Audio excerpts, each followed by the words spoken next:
Okay, go ahead. Is it good? Yep. All right.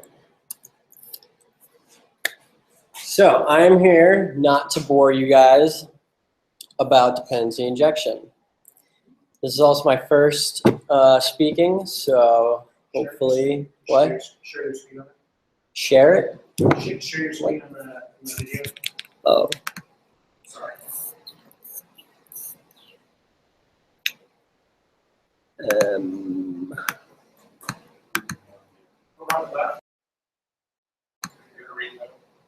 Yeah, no. Oh, wow.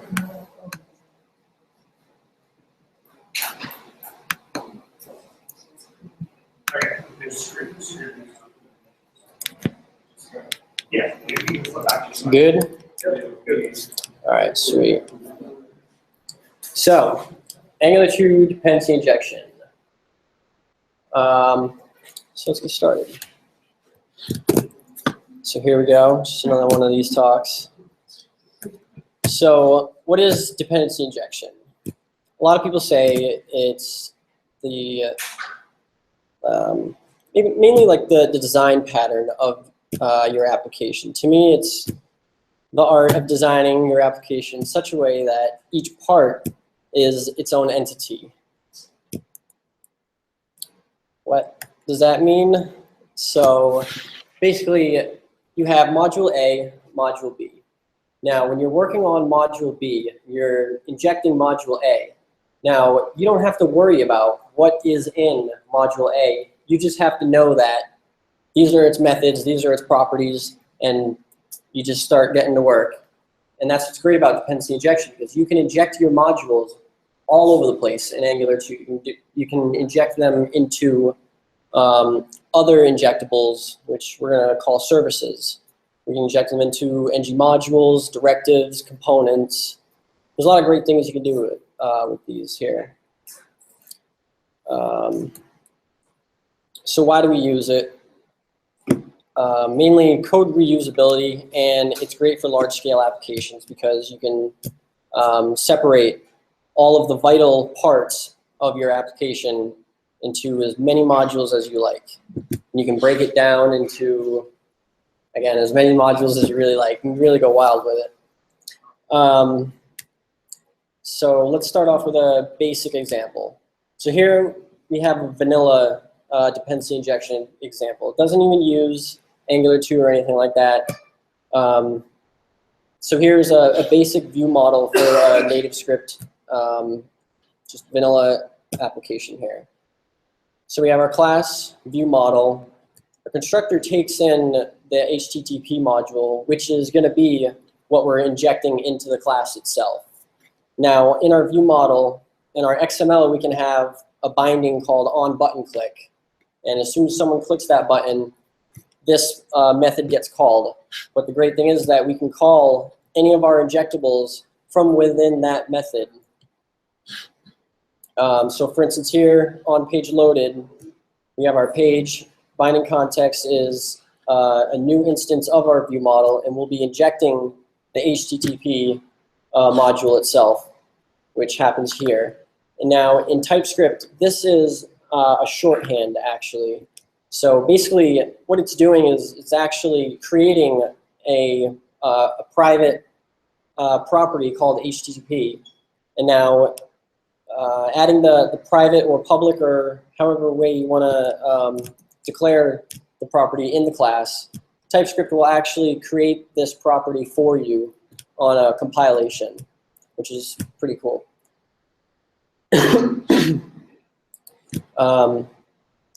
So before I go, before I go ahead, does anyone have any questions? I usually like to kind of just like, does this make sense to everyone?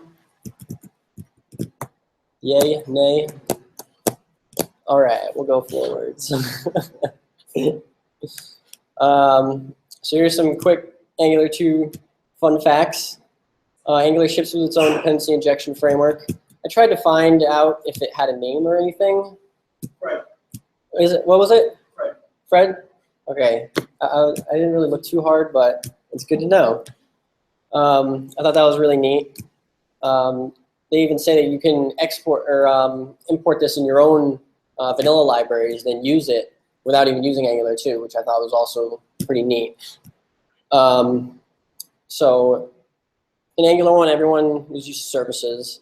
In Angular 2, services are basically just generic classes, or not generic, well, classes, but not generic. No. So they're nothing more than a class until we actually register it with the injector decorator. So long live all the great things that we knew about Angular 1, and on to the new. So how do we create an injectable? Always just use this decorator. If you read the documentation on Angular's website, it actually says that you don't technically have to use this injectable decorator, but then in giant red letters it says always use this, just for code readability and crap, what's the word? I don't know, never mind.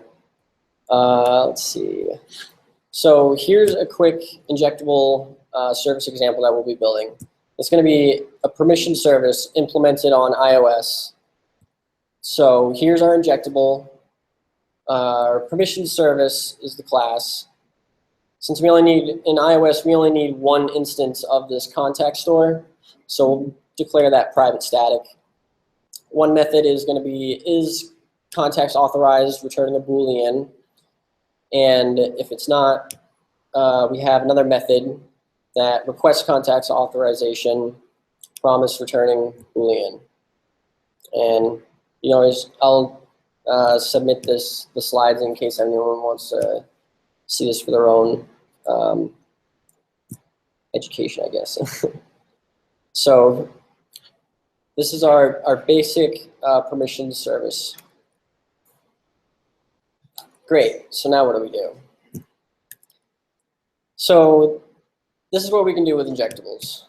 We can throw it into other injectables or services that we create, or we can inject them as providers into ng modules, directives, or components. A lot of the typical usage is in our ng module, we'll have a bunch of providers. For instance, the location provider for routing. We'll have location strategy hash, or location strategy, just location strategy, which would use standard without hash bang routing. That should be great. So here's an example of how to inject our created injectable as a dependency. So here we have a navigation service. We'll be injecting the Angular router injectable up here, or class, whatever you want to call it, and our permissions service as well. And say, for instance, we have a navigate method. We want to be able to see our contacts authorized in order to navigate. And if they're not, we'll just promise reject. This is basically just mimicking the exact same parameters that the default Angular router navigate method requires as well. So here's a basic example of how to inject our created services into other services that we can also use as well. And another great thing about circular dependencies, usually it's a pretty tough thing to get around, but with Webpack 2.0, they've actually figured this out pretty well, and Angular 2 itself. The way they have this all set up is definitely very well. I've yet to come across a lot of, or any like really difficult circular dependency issues. So here's an example of how to inject as a provider. So this is our component. We'll call this home component. We'll just say down here we have providers, and we'll insert our permission service. Now this is how we inject our service into the components. And then it's basically the same thing. And then, so for our home component, Our constructor takes in what we'll be injecting into our component itself. We have router, HTTP, and our permission service that we created earlier. Up here, we've defined the permission service as a provider. Now, if we have, or actually I'll get into that later, hold on. So we have our method here, upload all contacts and spam with emojis. So say we call this, if permissions, or if contacts are not authorized, then we return the promise to request contact authorization. And once that resolves, then we just circulate back to the original call, and then hopefully if they press yes, they'll get spammed with emojis. So moving forward, if we look at the root I have an example over here. So let's look at this here. This is our ng module root. We insert all of our providers down here for global providers. Say we have like a logging service. The permission service would actually be thrown in here because you don't really need to create like 2 instances of that. It's just calling methods and such.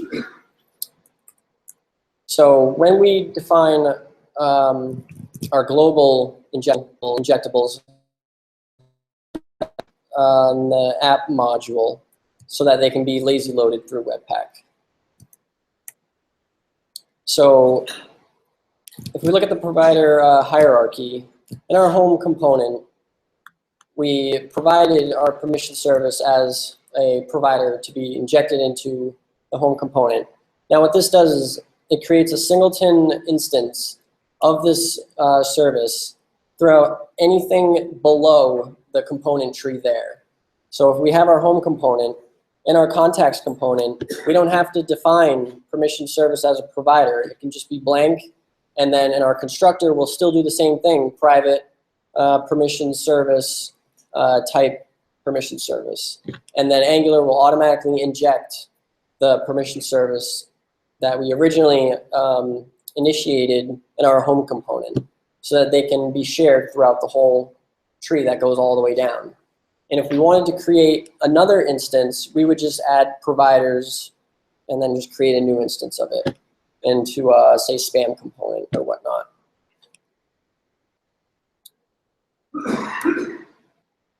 So, oh yes, this is our ng module here.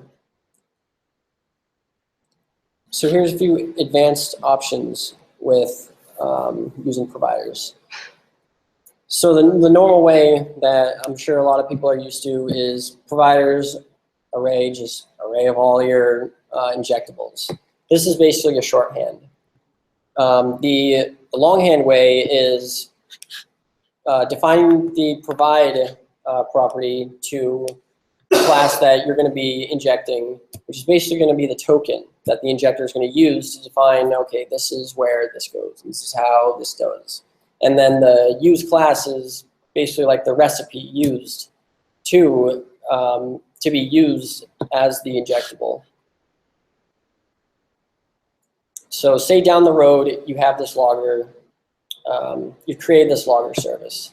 Now, say in a month or so, you're like, oh wait, I forgot to add logger error method or something like that.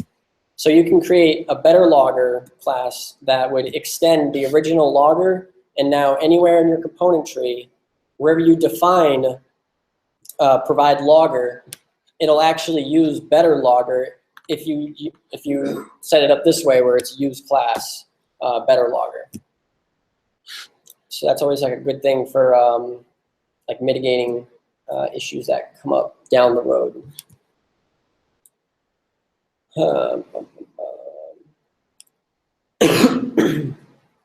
So in your component tree, you could be using providers. So here, so the example that they use on the Angular 2 services or dependency injection documentation, they have the example of having an old logger. Now here, this new logger, I mean, it's basically the same thing up here where we were talking about wherever old logger is placed, use class new logger.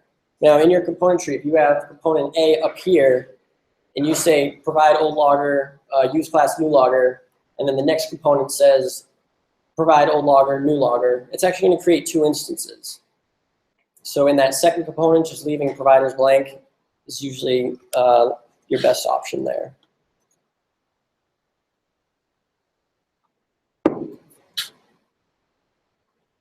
So if you want to just create a single instance, you could just use use existing. So say you've already defined provide old logger, use class new logger. You could actually say use existing new logger so that it will use the obviously the new logger that was defined earlier to be just one singleton instance of that class. And then for default values, if you ever want to set different default values for a different set of like instance of that same logger class, you can do something like that.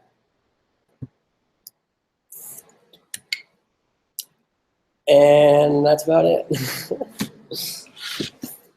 Yes. Open floor. Yeah, I like this part. Old logger, new logger. These are same. What was that? In the example, the single, the multiple instances. Mm-hmm. So This one right here? Yeah. So if it were just logger, and then another component says logger, Mm-hmm. it still will create two instances. So it's not, is it because they are different or? Yeah, right, yeah, so yeah, you're right. So if you have up here providers, logger, and component A, and then down the tree you have component B, C, whatever you want to call it, and we define that again, it would create two instances of that class right there, yeah. So that's where you could use existing. But usually I just don't even use the provider because it's already in the component hierarchy tree node scope. Yeah. Yes. How does the use value work? Is that like argument to the class? Yes. So with the use value, if you actually had I can find a quick example for you real quick. So you use wherever you have the in your constructor function, it would be something like at inject class and then config values, and then that's how you would define where your use values were.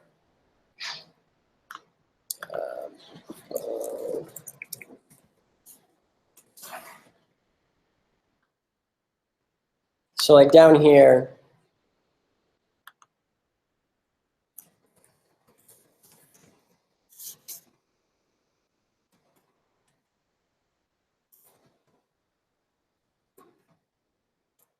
I guess they don't have an example. Oh, here it is, yes.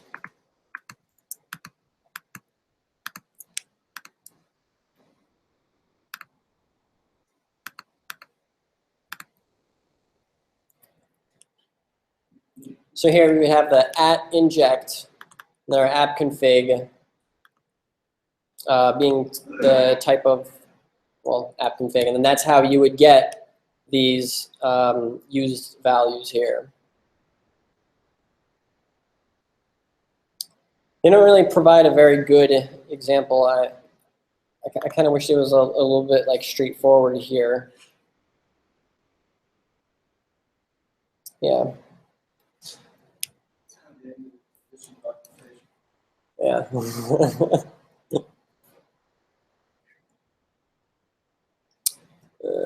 Questions?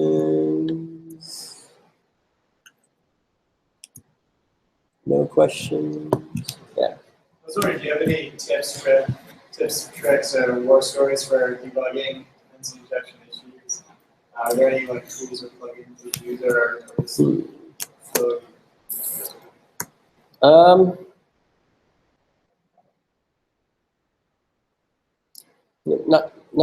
Not that I can really think of off the top of my head. Usually I just obliterate my entire code base with just console log like everywhere.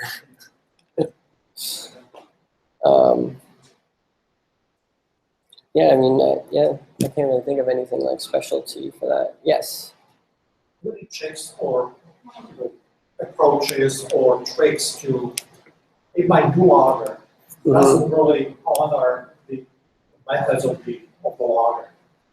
So I check something, it just screws up everything.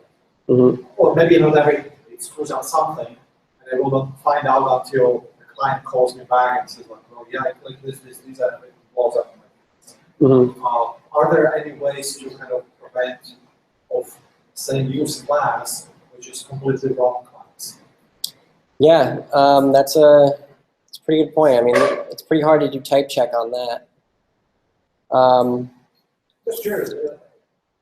I mean, what you could do is you could declare an interface. So, for instance, on where is it?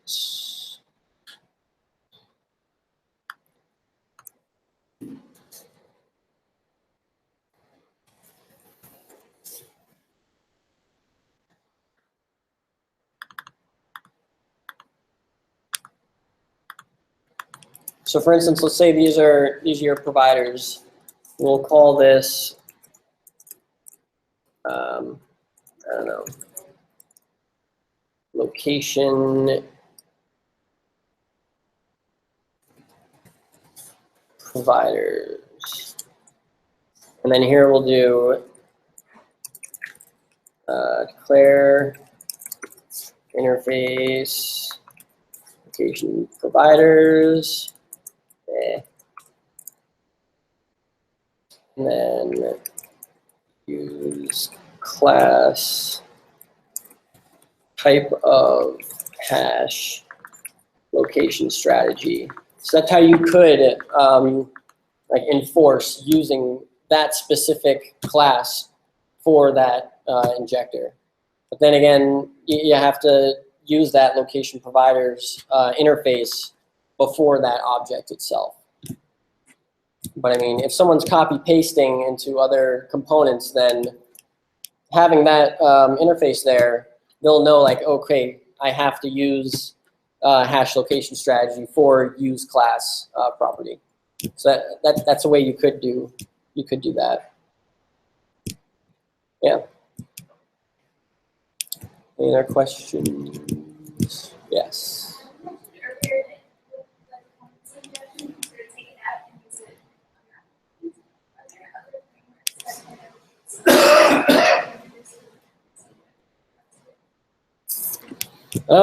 That's actually a pretty good question.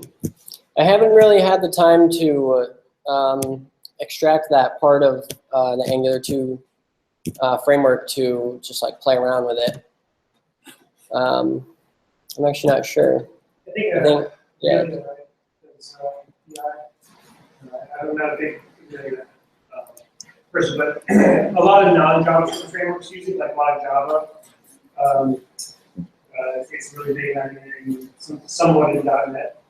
So it's kind of brought over from those worlds. But you'll notice that, like, actually, one thing Rob and I were talking about earlier is that even with other patterns, like if you look at pure functional programming patterns, there are certain ones that, like, when you start to have like larger code bases with pure functional programming, they actually have a framework that somewhat starts like when you swing your eyes, like look like the eye. Because at the end of the day, functional programming, you're passing your dependencies down either through parameters or functions, and that's sort of what you're doing here. I mean, the concepts and translating the syntax is like kind of different. Any other questions? No. Great. Yay.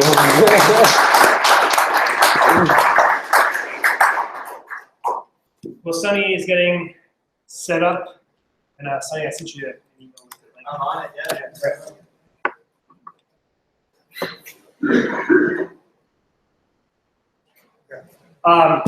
Yeah, I just want to mention one thing. Great talk, Rob. Really appreciate it. One thing I want to mention is that, like, my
There we go. Good times. All right, that looks like it's coming through. Are you seeing it? Yeah. All right, where's Yep. Go for it.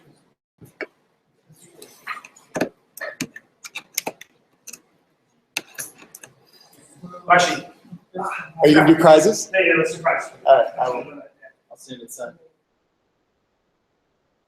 Okay, so we got, we'll really talk quick. Promise, we got a couple. So there's, in addition to payment subscriptions left, $100 Amazon gift certificate, and then we have 4 UI for DataScript licenses. So the deal with those are that basically there's a bunch of tools that make it easier for you when you're building mobile apps with DataScript. And since it's free, it's a good way to try it out and see how it goes, if you haven't done it before. So let's start off with 2 of those. These are 2 of the UI for DataScript licenses.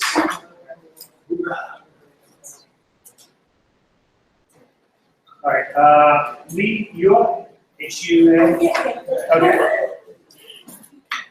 Yeah, actually, you should write your email address down there.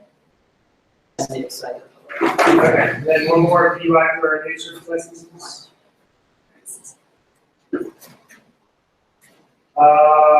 Tom Svensson. Okay. Sorry, I should have said that. Okay, and then let's do one of the $100 Amazon gift certificates.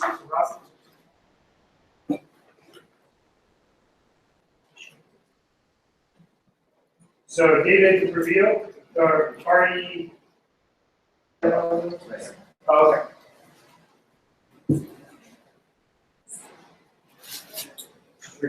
Sorry.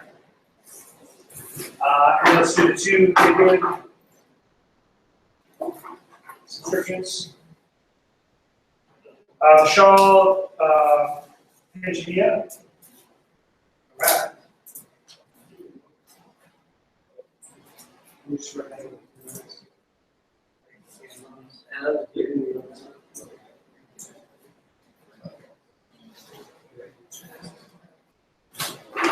Okay. One more to make rules.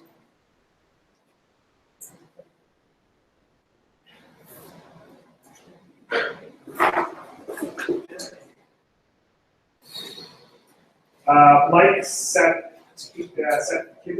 Oh, sorry.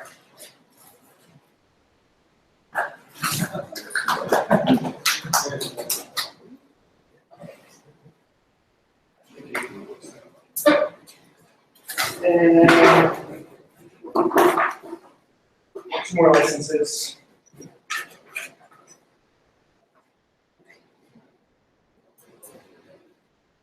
Kevin A. Just A dot. Okay. Oh, last one.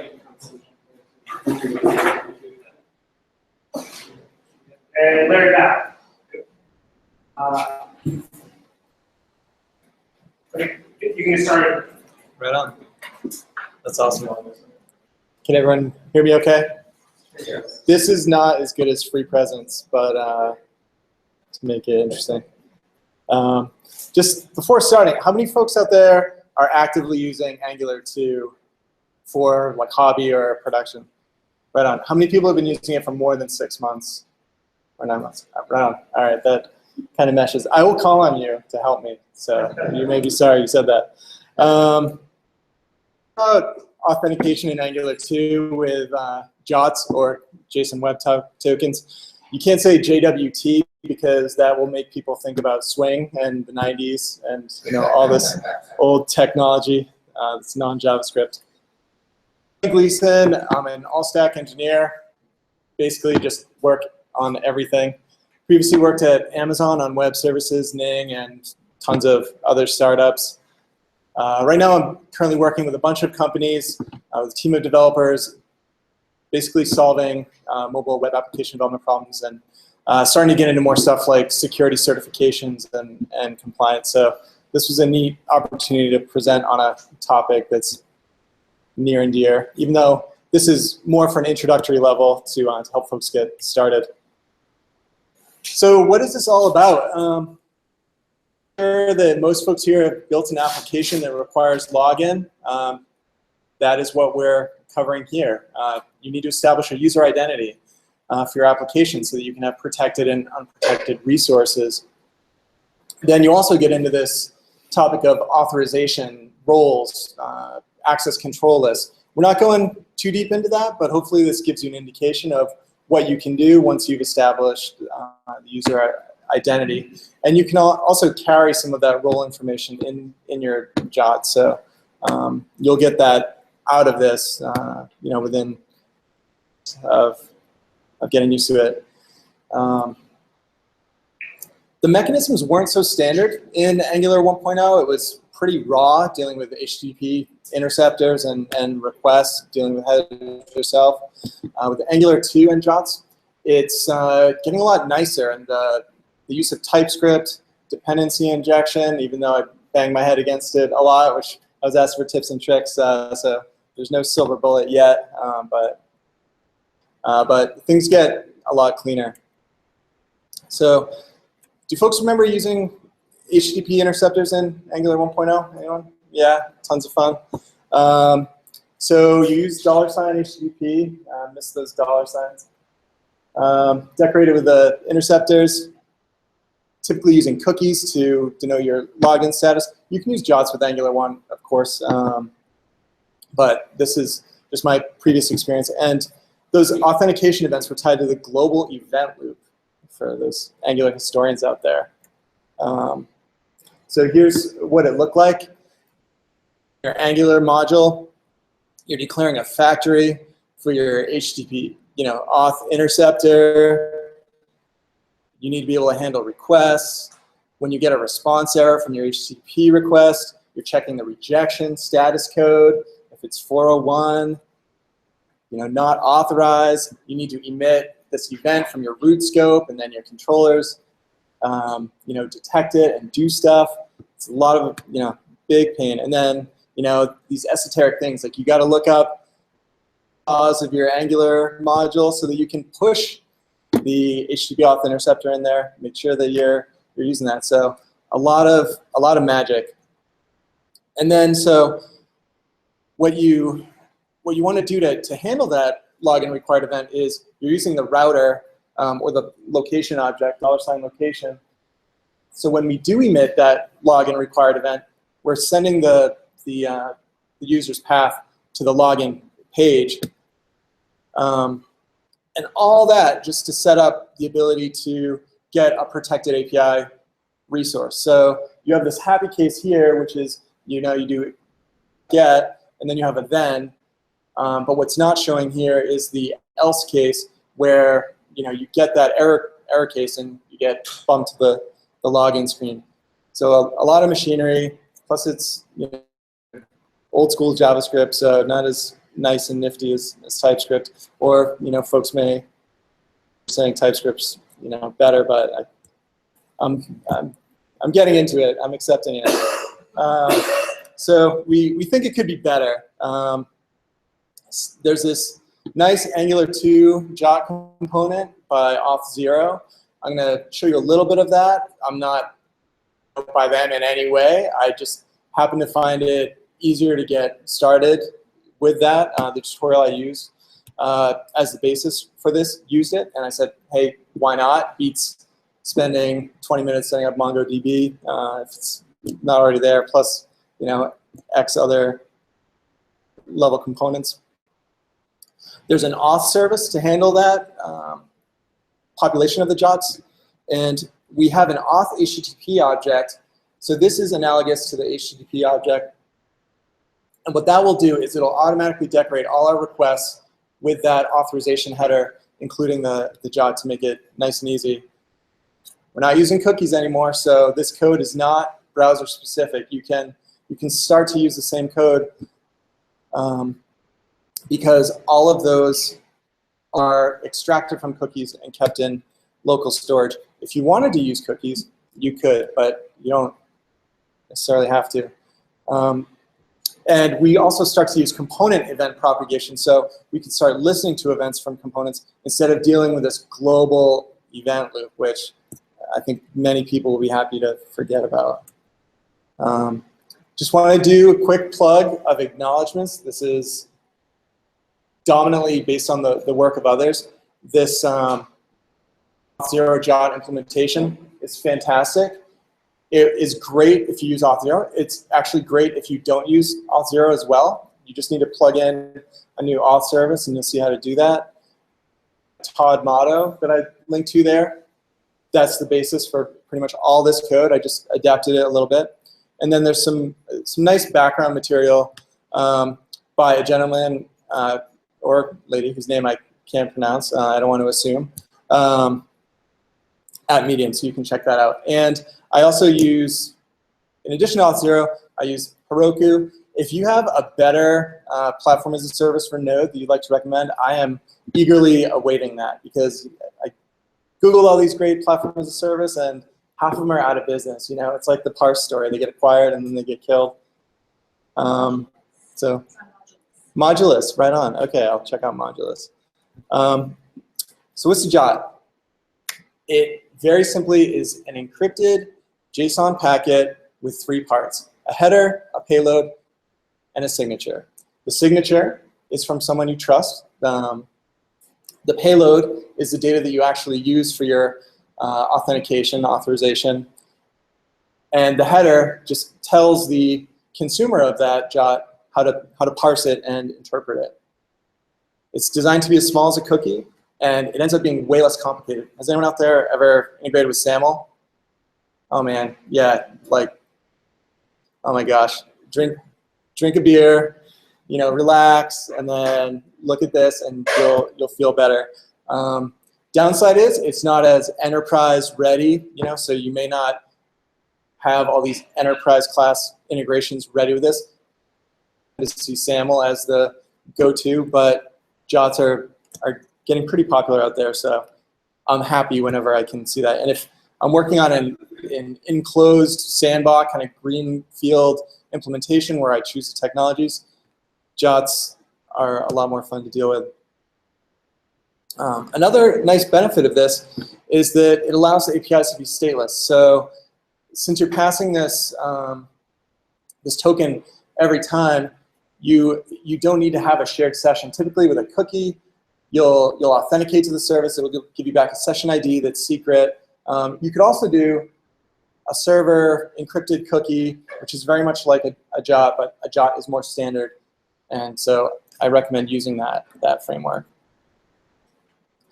Okay, goes by kind of quick. Am I losing people? Boring you? Hopefully you're not bored to tears yet, and hopefully won't be. What happens? Basically, it's 2 round trips. So you post your login data to the server, and then you get a Jot token back. And then on the subsequent requests, you pass the Jot in your authorization header. Pretty sweet. You just need a component to that to your request, or you could use the raw HTTP object and pass that authorization header yourself. It's that straightforward. Why is this better? My take on it is, I think it's a cleaner model. You're not depending on cookies, so your app that you're building is more pure JavaScript. You're separating out these concerns. You're thinking of an authentication service that's giving you a token that's tied to the user, and your claims about the user, and then your authorization may be separate. So in the case of Auth0, that set of users completely separate from the access control list. If you want to combine them, you can, but I found this to be kind of a nice way to think about those separately. It's simpler to implement.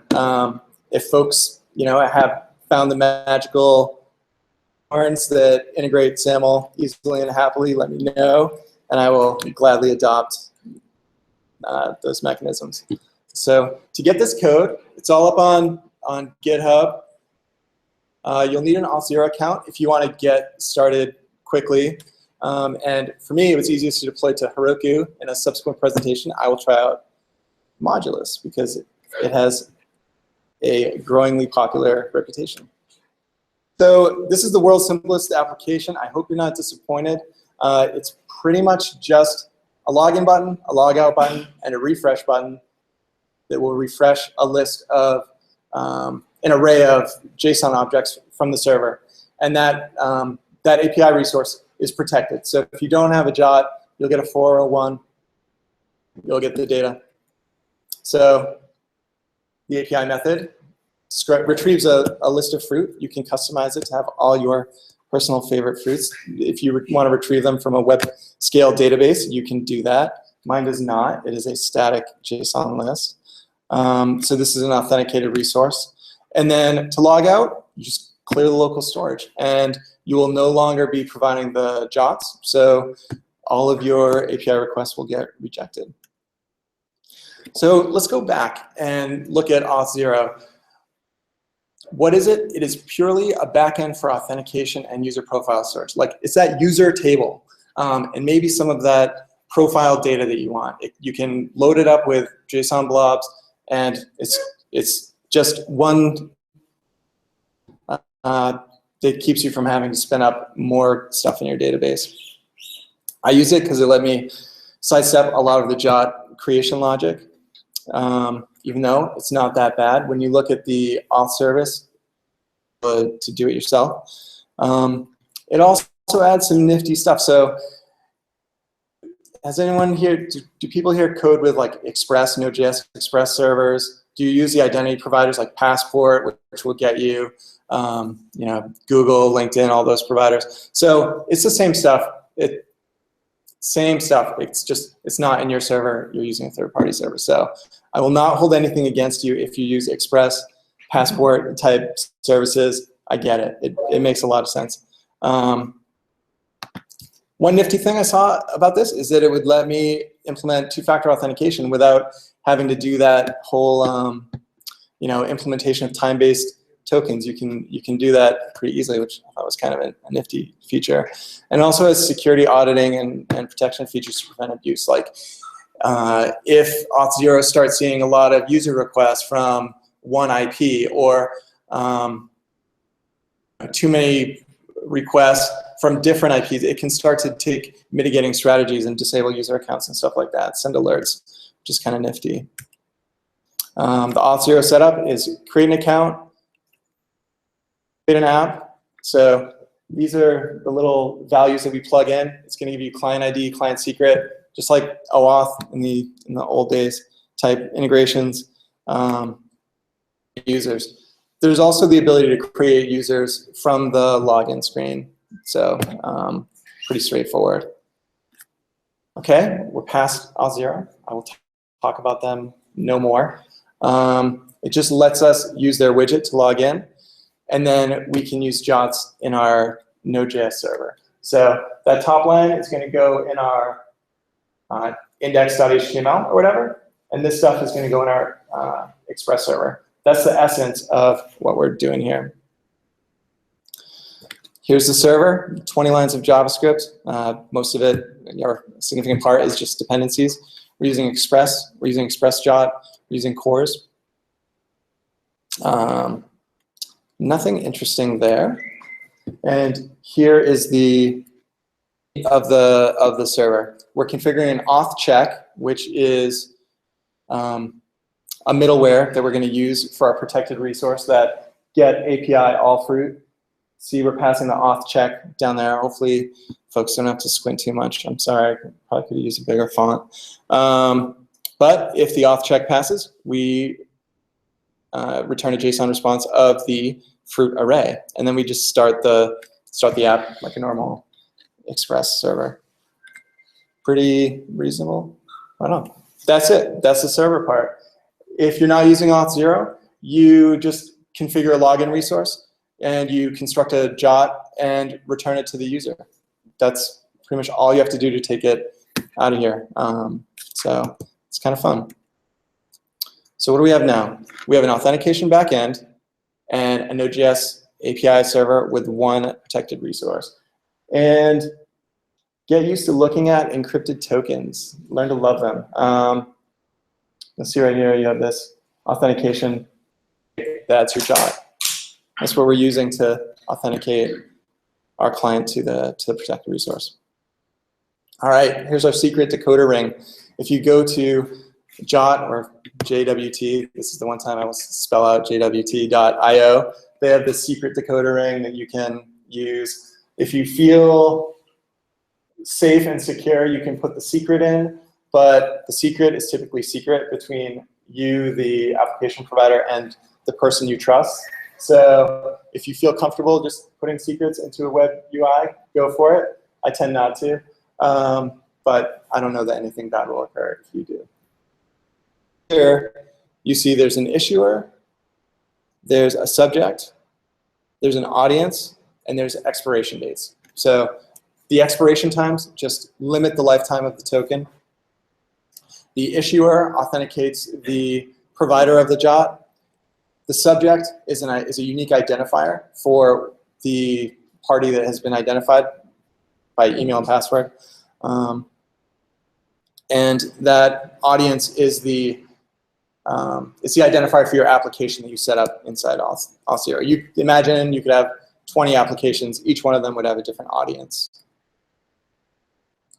All right, so it's all the back end, all the integration. Let's look at the index HTML. Here we have some very nice includes. We include the Auth0 library, pretty straightforward. That's just the widget. We include Angular polyfills, System.js, TypeScript, all that good stuff. Router and HTTP, because we're using those. And then I throw in Bootstrap, kind of an old version, because it makes you feel at home, but you're free to use whatever you want. And font, awesome. Even though I didn't dress up the UI, I like having it there so I can throw in sweet animated icons whenever I want. Then if you look at the body, there's a My App element, and that's going to be tied to the component application. Everybody out there love System.js? Learning to love it? Tolerating it? This is all the System.js. Yeah. I will try Webpack because System.js, yeah, I feel like I could use something besides System.js, so I'll try both.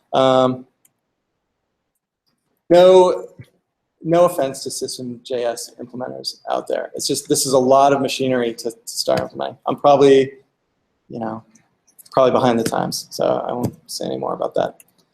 All right. Application, our main.ts, so our TypeScript file. We're including all our imports, and then because of the very, very sound advice from our first presenter that I didn't know earlier, so I wasted many, many hours, which is why I was asking for tips and tricks. You need to configure this stuff globally. So don't make the same mistake I did and try and inside your component because it won't be found. So use the magic incantation similar to this if you can. Okay, now we go into our app component, and here's the UI. We just have a div, which is a toolbar with 3 buttons: log in, log out, and refresh. We're binding those to methods inside the class that implements the components. Anything interesting there? I think it's a pretty standard Angular 2 component. Let me know if you see anything that makes you upset, and I'll talk more about it. But going into the actual TypeScript code, login just calls login on the auth service component. Logout calls logout on the auth service component, so just passing through there. Push button uses the auth HTTP provider. This is our special service that passes the JOT as an authorization header and has 2 outcomes. Case where all the fruit loaded successfully, and the error case says that the fruit listing was not available, so please log in. And there could be any number of error cases, so I'm just kind of simplistically saying, please log in. You may be disconnected, in which case the user will still attempt to log in, which is kind of tragic. But that is the application component. Okay, now this is pretty much the grand, oh, go ahead. So when you're using this, all your HTTP requests use the auth HTTP service instead of the traditional. Exactly, for the ones that you want to pass the authorization header. So you may, using the awesome dependency injection foo that you just learned, you may create different implementations of the auth HTTP for different services you use. And this is the grand finale, talking about the auth service. So this uses the auth 0 version. You can see that all it does is in the login, it attempts to log in using the auth 0 widget, and then all it does is it sets in local storage a JSON version of the profile, the ID token, which is the JOT that's retrieved from the server. Just clears those. So you could very easily re-implement this using your own server's API methods. Just plug those in, get the JOT, stuff it in local storage, log out, clear it, same way. And probably, since you are all savvy Angular 2 developers by now, you can do even more spiffy event handling so that a logout event to all the components that need it, so they'll refresh automatically. I didn't quite get to implementing that for this. Talk a little bit about my challenges. If you haven't gone too far into Angular 2, similar to me, you'll probably come up against stuff like this. I just figured I'd say it just so you don't feel bad. We can all kind of get this stuff out there and be confident moving forward. Creating a minimal bootstrapped application, with Angular dependencies was kind of tough for me. It's, there's all the NPM mechanisms where you import the world and it seems to bring in the world. But single page, like using a code pen or something like that, is kind of tough. Like you need all these, all of the examples start creating all these single files. So it's very file centric and heavy. So, but I'm getting used to it. Also, the System.js or Webpack, which I will start checking out, and TypeScript requirements, starting to get used to those. I installed the TypeScript plugin into my Atom editor, and now I'm very happy with that. Dependency injection, because I did not witness that presentation. I saw it. I did not see it before you. Prior to that knowledge, I had a little trouble figuring out the errors with injection. And also thinking in a component-oriented way with all this dependency injection, thinking about how components relate to each other, what events are triggered, that was a bit of a challenge. And I think that we're starting to get some great examples of how applications use this stuff, but we'll see more and more in the years ahead. And by the time we do, Angular 3 will be out and we can learn a new way. So thanks, everybody.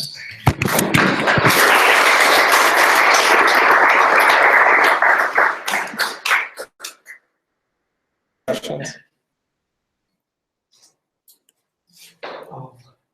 Sure.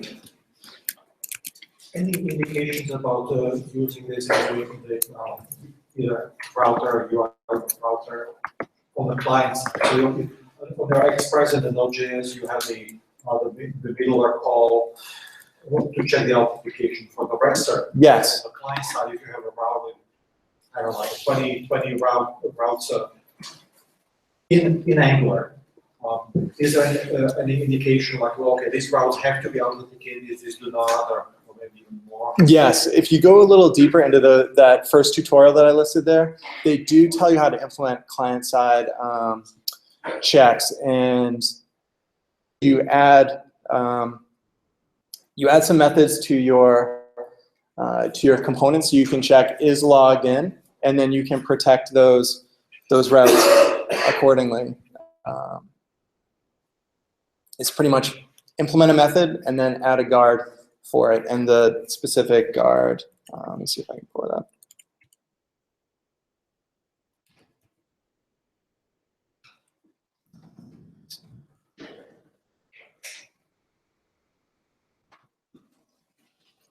I think there was something like, You can also guard a component. So it was like can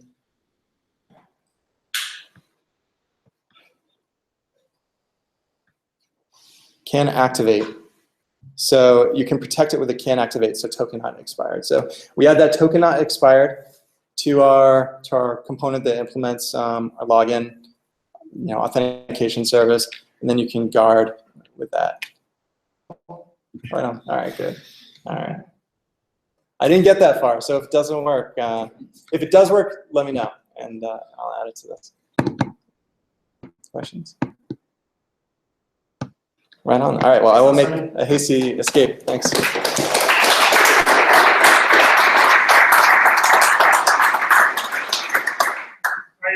those people that still writing their email addresses down the card, make sure you keep me. Otherwise, thanks a lot everyone for coming, and we'll see you next month.